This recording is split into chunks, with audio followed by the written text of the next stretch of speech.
જય સ્વયંભો કહે છે કે આ સૃષ્ટિના આરંભમાં શેષ શૈયા પર શયન કરનાર આદિનારાયણની વેદો સ્તુતિ કરે છે. જેમ કોઈ સૂતેલા રાજાને સેવકો મંગળ ગીત ગાતા જગાડે છે, તેમ પરમાત્માને વેદો મંગળ ગીતો ગાઈને જગાડે છે. વેદો તેનો જય જયકાર કરે છે. ત્યાં એવું લાગે છે કે જીવની હાર થઈ છે. જીવને માયાએ બાંધી રાખ્યો છે. જીવને માયાએ બાંધી રાખ્યો છે.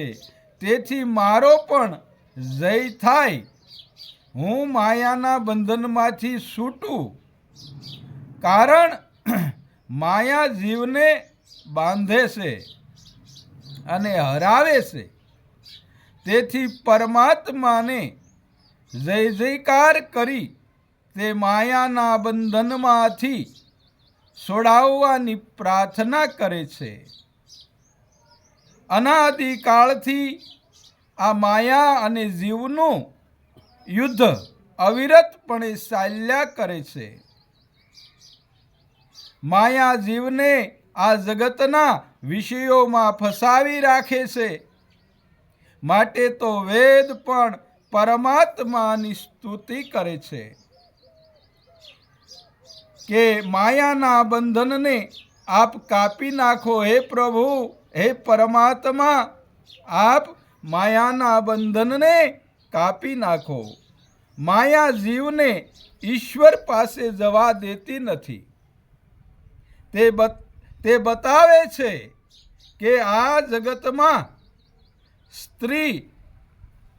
સ્ત્રીમાં, પૈસામાં, સંસારમાં સુખ રહેલું છે, આવું માયા બતાવે છે. તમારી માયાનું બંધન આપ કાપી નાખો. હે પ્રભુ, હે પરમાત્મા, અમે તમારા શરણમાં આવ્યા છીએ. વેદો સગુણ અને નિર્ગુણ બ્રહ્મનું વર્ણન કરે છે. પરમાત્મા નિર્ગુણ અને નિરાકાર અને સગુણ અને સાકાર પણ છે. નિર્ગુણ નિરાકાર પરમાત્માનો અનુભવ કરો અને સગુણ સાકાર પરમાત્મા સાથે તમે પ્રીતિ કરો. નિર્ગુણ નિરાકાર પરમાત્માનો જે અનુભવ કરે છે એનું પાપ છૂટે છે. જ્યારે સાધારણ માનવ પાપ કરે છે ને, ત્યારે એવું સમજે છે કે અહીં ભગવાન નથી. પરંતુ એ એની ભયાનક ભૂલ છે. એ એની ભૂલ કરે છે. એવી કોઈ જગ્યા નથી કે જ્યાં ભગવાન, જ્યાં પરમાત્મા ન હોય, બિરાજતા ન હોય.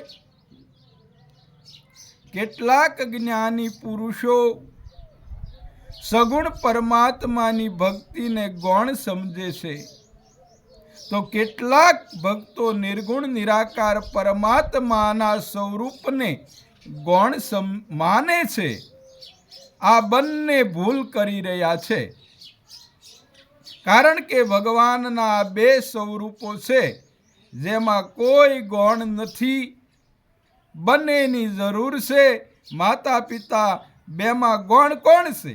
નિર્ગુણ નિરાકાર પરમાત્મા પિતા જેવા અને સગુણ સાકાર પરમાત્મા મા જેવા છે. નિર્ગુણ નિરાકાર સગુણ સાકાર પરમાત્મા બંને એક જ છે. ભક્તિ વશ ભક્તિવશ સગુણ જ નિર્ગુણ બને છે અને નિર્ગુણ જ સગુણ સાકાર બને છે. બોલો સત્ય સનાતન ધર્મ જય સ્વયંભૂ.